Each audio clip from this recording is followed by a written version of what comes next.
Your logic is a liability. You think your questions are a sign of interest, a way to gather data and build a connection. You are wrong. Your questions are a weapon of social self-destruction. Each one you fire off is another nail in the coffin of her attraction. She didn't just get bored and leave. She was methodically dismantled, piece by piece, by your relentless analytical interrogation. You didn't have a date, you conducted an audit. And you failed. See her sitting across from you. The coffee is getting cold. Her smile is a carefully constructed mask, a polite defense mechanism against the barrage of inquiries you mistake for conversation. So, what do you do for fun? What are your goals for the next 5 years? What kind of music do you like? What did you study in college? You see these as building blocks, data points to construct a profile of compatibility. She sees them as a checklist, an exam. Tedious job interview for a position she never even applied for and has already decided she doesn't want. Her answers become shorter. Yeah, it's cool. I don't know, I guess. A little of everything. You feel the panic rising in your chest. The connection is slipping. The algorithm is failing. So what do? You double down. You fire off more questions, more logical probes, desperate to find the one variable that will solve the equation. But you are not solving anything. You are just digging your own grave with the shovel of predictability. She isn't shutting down because she's mysterious or complicated. She's shutting down because you are boring. You have revealed your entire strategy in the first 5 minutes, and it is a strategy of weakness, a strategy of seeking approval through data collection. You are not a potential lover. You are a market researcher, and she is not interested in being your focus group. She didn't ghost you. She archived you, filed away under low value, predictable, no emotional impact. You became background noise in the symphony of her life. The ancient strategists understood a principle you have failed to grasp. The supreme art of war is to subdue the enemy without fighting. In the world of interpersonal dynamics, the supreme art of influence is to command interest without begging for information. You have been fighting the wrong war with the wrong weapons. You have been trying to win a battle of emotions with a spreadsheet of facts, and you have lost every single time. You leave that table feeling hollow, replaying every question, wondering where the logic failed. But the failure was the logic itself. The very framework you use to navigate the world is the cage that traps you in social mediocrity. You believe that to know someone, you must ask. This is the foundational lie that guarantees your defeat. If this scene, this cold, sterile interrogation, feels painfully familiar, you're tired of being the predictable man who gets filed away as a nice guy, then you have found the right command center. This is not a place for comfort. It is a place for rearmament. Hit the like button now to signal that you are ready to abandon your failed tactics. Subscribe to this channel and activate all notifications because your re-education begins immediately. And in the comments below, I want a roll call. I want to know what city, what state, what country you are watching from. Let's see the global map of men who are done asking for a seat at the table and are ready to build the entire damn room. Your transformation from a data-gathering subordinate to a man of quiet, unspoken power starts right now. You have been operating under the assumption that communication is about the exchange of verbal information.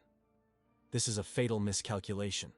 True communication, the kind that builds intrigue, tension, and raw, undeniable attraction, happens in the spaces between the words. Its pauses, the implications, shared glances, the subtext. This is the unspoken game, and it is a battlefield where your logical questions are not just ineffective. They are a sign of surrender. They signal that you are not comfortable with silence, that you lack the internal confidence to simply exist in a space with another person and let the tension. You rush to fill the void with meaningless queries because the silence terrifies you. In that silence that your own lack of substance is exposed. Think about the men who have effortlessly commanded attention, the ones you've watched with a mix of envy and confusion. Did they pepper women with questions? Did they conduct interviews? No. They led the interaction without appearing to lead.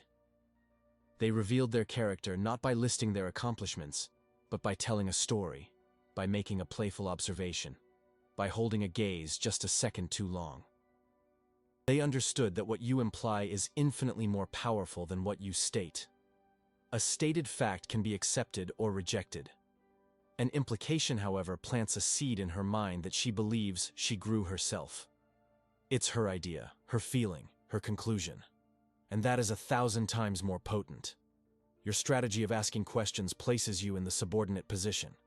You are the petitioner, the one seeking information, the one who needs something from her. You are handing her the frame, the power, the control of the entire interaction on a silver platter. Every question you ask is a micro-admission of inferiority. Tell me about yourself, you plead, in a dozen different ways. Meanwhile, the man who understands the unspoken game makes a statement. Instead of, "So, what do you do for a living?" the most boring and predictable question known to man, he might lean back, observe her for a moment, and say with a slight smile, "You have the hands of a creator, an artist or a musician, I bet. You can't stand being told what to do." Do you see the difference? The first is a request for data. The second is a narrative. It's a playful challenge, an observation that invites intrigue. It might be right, it might be wrong, but it doesn't matter. The content of the statement is secondary to the action of making it. It shows you are observant. It shows you are thinking about her, not just processing her. It shows you are not afraid to be wrong. It shatters the interview frame and creates a moment of genuine, human connection, or friction, which is just as valuable. She is no longer a witness on the stand. She is a participant in a dynamic, unpredictable dance. You have ceased to be an interrogator and have become a mystery to be solved. This shift is the core of your transformation. It is the move from a logical, data-driven approach to an emotional, subcommunicative one. You will stop trying to know her and start letting her experience you. You will stop asking for her story and start inviting her into yours. It's a terrifying prospect for the analytical mind. It requires you to let go of control, to embrace ambiguity, to operate in the realm of feeling rather than fact. It demands that you develop an inner core of confidence so solid that you no longer need her validation, her answers, or her approval to feel secure in the moment. Your goal is no longer to get her to like you. Your goal is to create an interaction so compelling that her liking you is the only. But this power, this ability to command the unspoken space, is not a gift. It is a skill, forged in the fires of self-awareness and brutal practice. And it carries a heavy price. You must first be willing to destroy the weak, predictable man you are today. Because the silent battlefield of attraction does not reward the man who asks the best questions. It rewards the man who makes questions irrelevant. The collapse of your authority was not a sudden earthquake. It was a slow erosion, a death by 1,000 concessions. You didn't wake up one day to find yourself in the subordinate position. You surrendered your ground inch by painful inch, and you called it compromise. You called it being a good guy. The truth is, you were a poor strategist, and you were outmaneuvered in a war you didn't even realize you were fighting. This isn't a post-mortem to make you feel better. This is a cold, clinical deconstruction of your defeat, so that it never, ever happens again. The fall happens in distinct, predictable phases. You have lived through every single one of them. The first phase is emotional concession. It begins with a simple, almost imperceptible test. She's in a mood. She's quiet, distant. The air is thick with her unspoken displeasure. Your analytical mind, the one that failed you on that first date, goes into overdrive. See a problem that needs to be solved. Your programming screams at you to fix it, to restore equilibrium. So you approach her, not from a position of calm, centered strength, but from a position of anxious service. You ask the fatal question, "Is everything okay? Are you mad at me?" In that moment, the first brick is pulled from your fortress wall. You have just handed her the keys to your emotional state. You have communicated that her mood dictates your peace. You have conceded your emotional frame to hers. She tested. You yielded. The correct response was never to interrogate her feelings. The correct response was to remain unmoved, to continue with your purpose, to be the unshakable oak in her emotional storm. By asking, You revealed that you are a leaf, tossed about by her slightest breeze. She now knows that by withdrawing her affection, she can control your behavior. This is the first link in the chain of your servitude. From emotional concession, you descend into the second phase, the loss of control. Now that she understands your emotional stability is dependent on her approval, she begins to leverage that power. It starts small. She suggests changing plans you've already made, plans you were looking forward to. I don't really feel like going out tonight. Let's just stay in. Your logic tells you it's a reasonable request. But your gut, that primal instinct you've learned to ignore, screams a warning. You agree, of course. You want to be accommodating. You want to make her happy, because her happiness equals your peace. But you haven't just changed your plans. You have established a precedent. The precedent is that her desires supersede yours. Her comfort is more important than your commitment. At work, if a subordinate constantly tried to change your directives, you would see it as a challenge to your authority. Yet in your relationship, you call it love. She wanted to see if her frame was stronger than your frame. She tested you, and you failed. Each time you abandon your plan, your preference, your principle for hers, you are not being flexible, you are being weak. You are teaching her that you can be moved, that your word is not bond, that your will is secondary to her whim. This leads directly to the third and most pathetic phase, the quest for validation. Having surrendered your emotional state and your control over your own time and decisions, you now feel a constant gnawing insecurity. You no longer trust your own value. You need her to reflect it back to you. This is where your behavior becomes cloying, needy. Start fishing for compliments. You overcommunicate your feelings, hoping she'll reciprocate. You text her constantly, not because you have something to say, but because her reply is a temporary hit of validation that soothes your anxiety. Her silence is dominance, not inattention. Every moment she makes you wait for a response, she is reinforcing her power over you. Start apologizing for things that require no apology. Sorry for bothering you, you text, after she ignores you for hours. When you apologized, you signed your surrender. You are apologizing for your very presence, for taking up space in her world. You have become a ghost at the feast, hoping for a scrap of attention from the queen. You are no longer her partner, you are her subject, and a particularly tiresome one at that. The fourth phase is affective dependency. This is the endgame of your failed strategy. You are now fully addicted to her validation. Your self-worth is a stock that rises and falls with her daily approval. A good morning text from her means it's a good day. A short, one-word answer means your world is crumbling. You walk on eggshells, terrified of saying or doing anything that might disrupt her mood, because you can no longer tolerate the anxiety of her disapproval. You have completely lost your emotional sovereignty. You are a puppet, and she holds all the strings. She might not even be pulling them consciously anymore. She doesn't have to. You've been so thoroughly conditioned that you dance for her without any action on her part. This is the point where attraction goes to die. No woman on earth is attracted to a man she can utterly dominate, a man whose entire being is a referendum on her feelings. She wanted a mountain. You gave her a puddle. And now she is bored. She is disgusted. And you can feel her pulling away for good. This brings us to the final, desperate act. The breaking of the silence. Not with a roar, but a whimper. The distance has become a chasm. The silence is deafening. Your anxiety has reached a fever pitch. You can't take it anymore. You corner her and utter the 4 words that seal your fate. We need to talk. You then proceed to vomit all of your insecurity, your fear, your neediness onto her. Tell her how much you love her, how you can't live without her. You ask her what you did wrong, what you can do to fix us. You are laying your exposed throat at her feet. You think this is a grand gesture of emotional honesty. It is the ultimate act of submission. You have confirmed every suspicion she ever had about your weakness. You have demonstrated beyond any doubt that you are not a leader, not an equal, but a liability.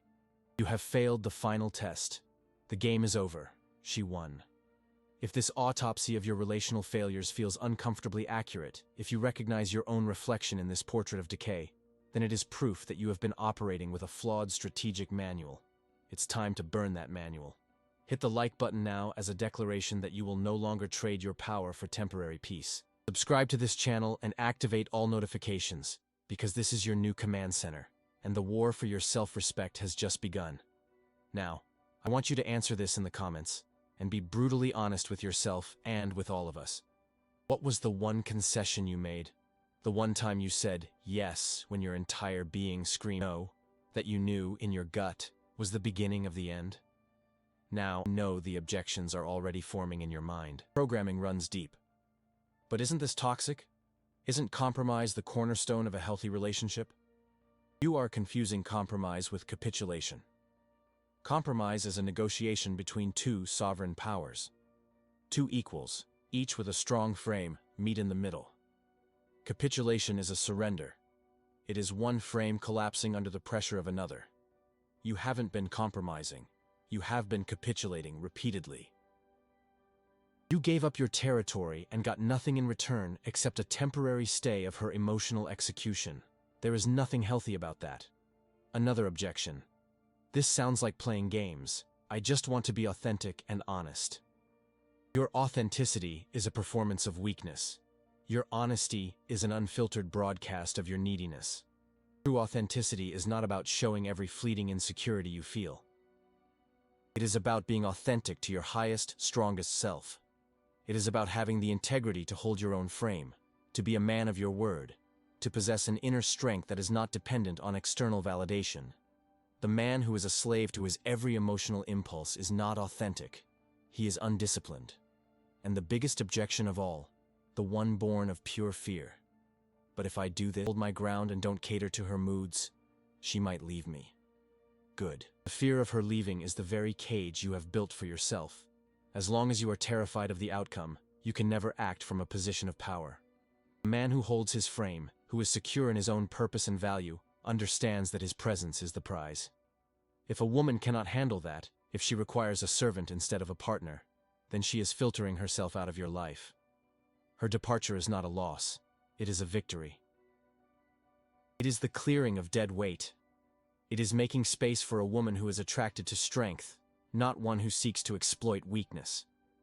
No one is coming to save you. Your validation must come from within. The fall doesn't happen in the loud arguments. It happens in the silent concessions. It happens in the hesitation before you state your preference. It happens in the yes you utter out of fear. It is a quiet, creeping death of the soul. And it ends now. No going back for the weak man. There is only the construction of the new. Let that sink in. The man you were, the one who conceded his frame, who begged for validation, who sought peace through surrender, he is dead. Do not try to revive his corpse. Do not mourn him. His strategies failed. And in this war, failure is extinction. Your reconstruction is not an emotional journey of healing and self-discovery. It is a cold, tactical reboot. It is the demolition of a condemned structure to build a fortress in its place. This is not about winning her back. It is about rendering the very concept of winning her back obsolete. You are not restoring a broken connection. You are forging a new reality where you are the sole architect of all connections. The process is brutal, methodical, and devoid of sentiment.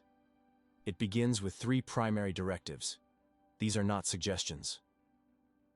They are commands for your new operating system. Cut the excess.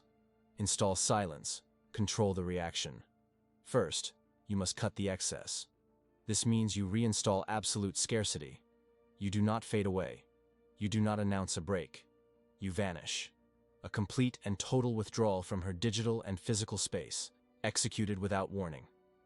This is a tactical ghosting, not an emotional retreat. You block her number. You remove her from all social media.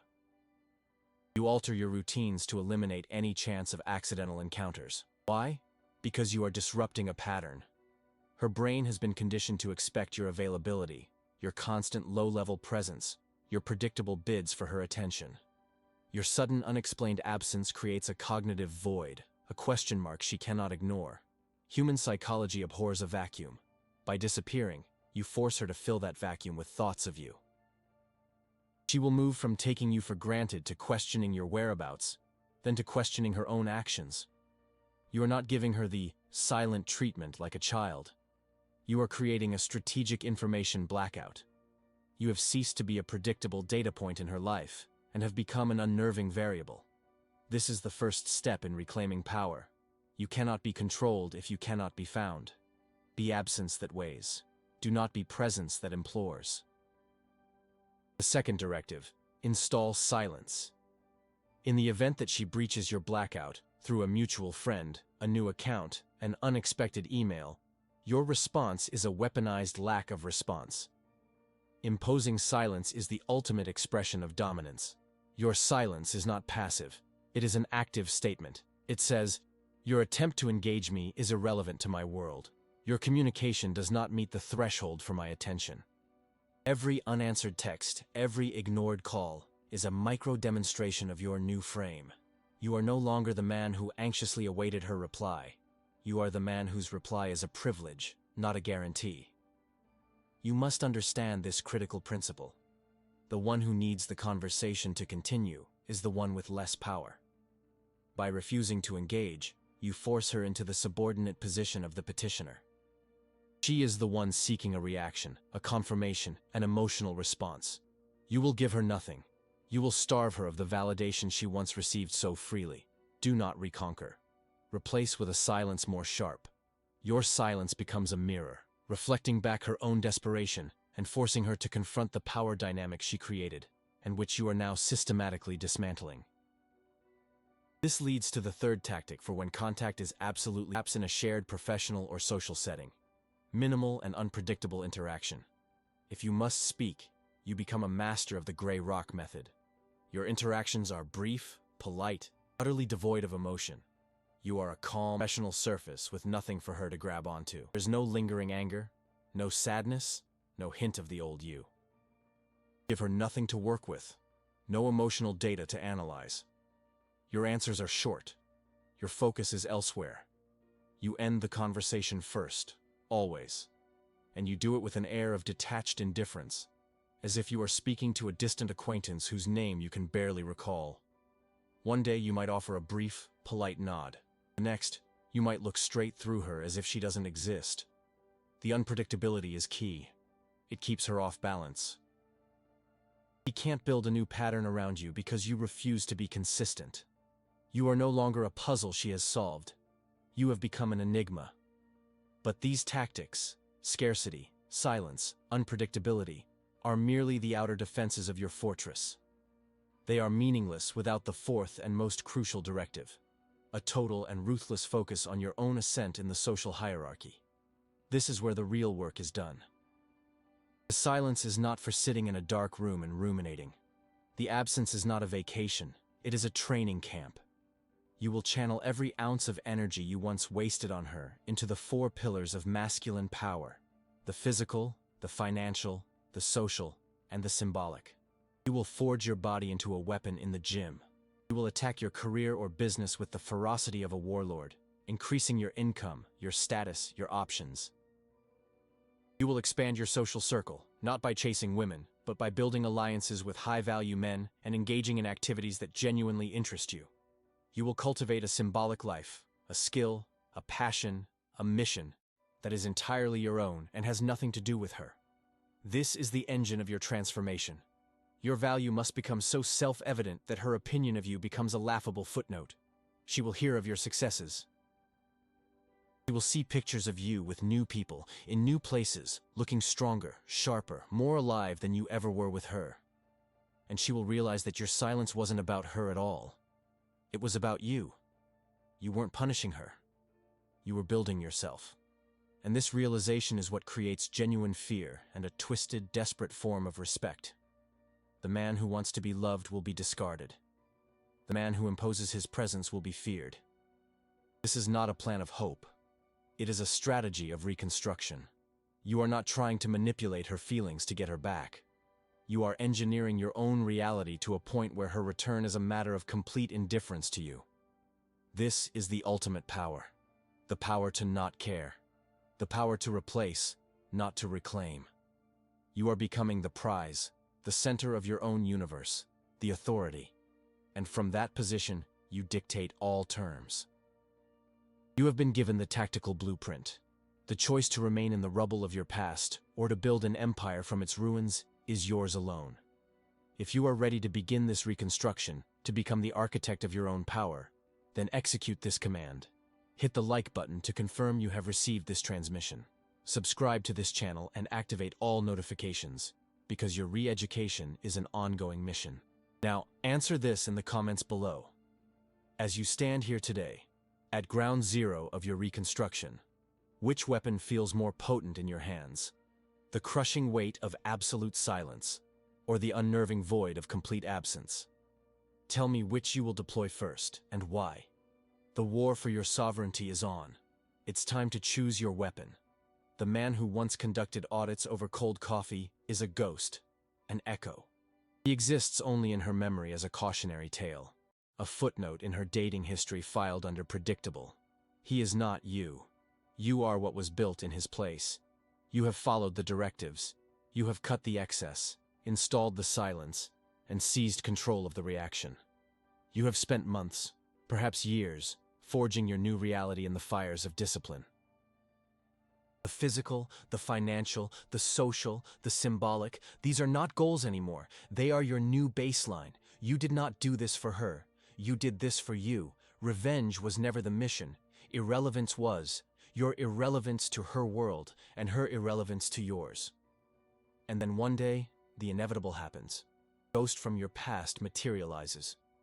You're at a gallery opening, a high-level networking event, a place your former self would have never had access to. You are not looking for her. You are not thinking of her. You are engaged, speaking with a man of influence, your posture relaxed, your voice calm and measured.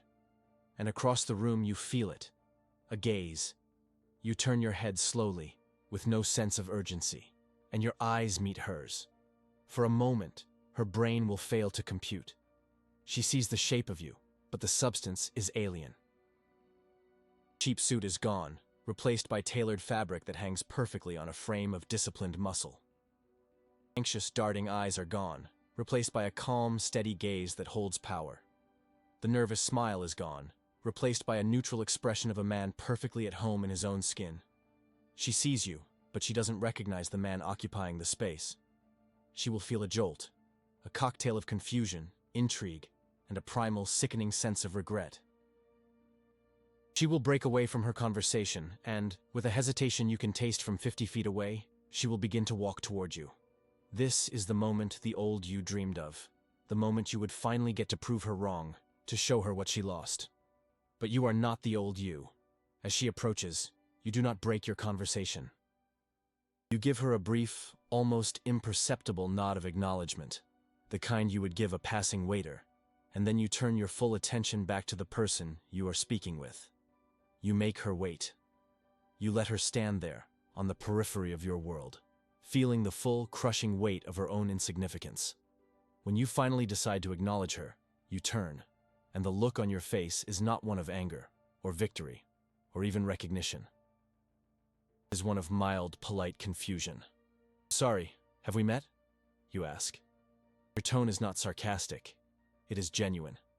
You have met so many people, built so many new connections, that the data point of her has been archived, corrupted, and overwritten.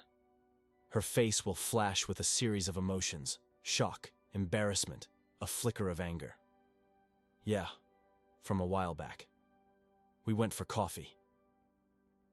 She says it with a nervous laugh, trying to jog the memory of a man who has deliberately formatted that particular hard drive. You hold the blank expression for a beat too long. "Ah, right."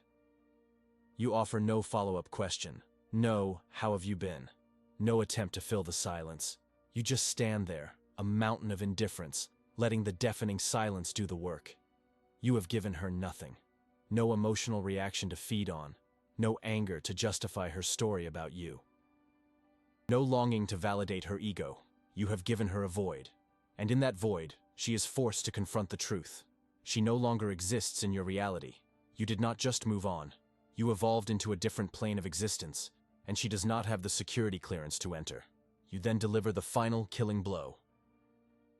You give her a polite, dismissive smile, turn back to the person you were speaking with and say, "Now, As you were saying about the Singapore acquisition, you don't excuse yourself from her.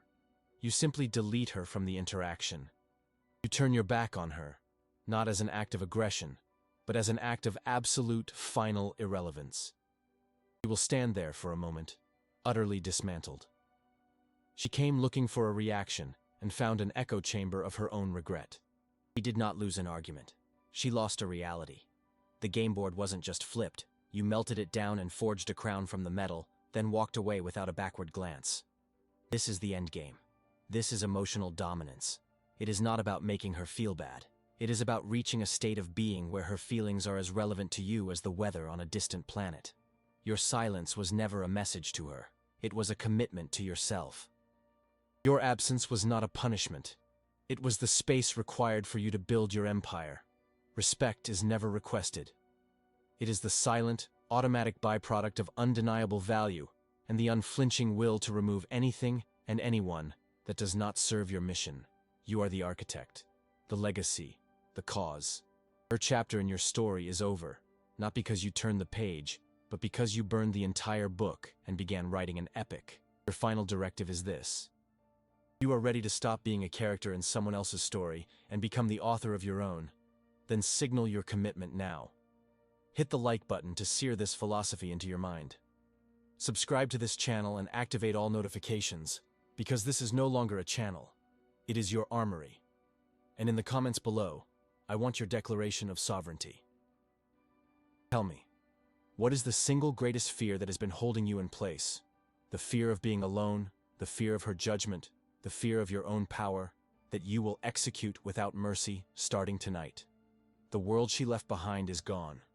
Not because it crumbled, but because you built an empire over its ashes.